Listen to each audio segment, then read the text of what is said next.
Well, here's another exciting one. Let's go take a look at lean hogs. We've talked a lot about that, and maybe you've probably heard me talk about that flag or pent-up formation that we talked about. We also talked about the deferred months kissing those old highs. Well, as you can see what's happened as of late, just take a look at that chart, and that's an ugly one. That's going to give you nightmares that keep you up at night. But we had a $15 rally, and it's taken 4 days to give about 75% or 3/4 of that rally back. So that's going to be something that is a pretty volatile trade, and it's difficult when you start to see the market kind of give up on itself. And again, I say this all the time to young traders: if you're buying this market into those contract highs, right?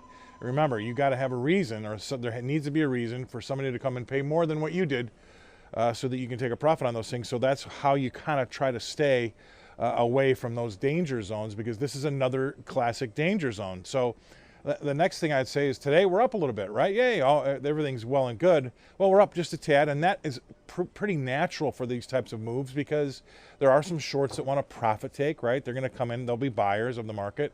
And so you'll start to see a little bit of noise when we rotate to try to find a low, but these can be false flags, so you have to be careful. There are some folks getting out of their shorts, and that's why you see a little bit of an uptick.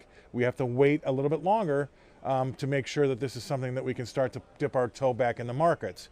And then, having said that, this is another big lesson, and I said this before, and this is what young traders need to know, is that if you are planning on being a producer, or you're in that type of business where you are a producer, when you see these markets up there kissing the all-time highs or recent all-time highs, that's a great excuse to come use the products at the CME and cover your risk to the downside. That's a large part of what we do on our desk, is to help people manage that risk, because you have this natural human reaction that you want to, it's going to go higher, it's going to go higher, look at what we've just done. But you need to really take some off the table and kind of leave and take a deep breath and really kind of reassess. Can I make money at these prices? If I can, let's buy some protection. Let's go buy some puts, or maybe sell a little bit of our production out, because you don't want to be caught holding the bag and have to sell when everybody is having to sell, right? That's an old adage, right? I want to sell when nobody needs to sell.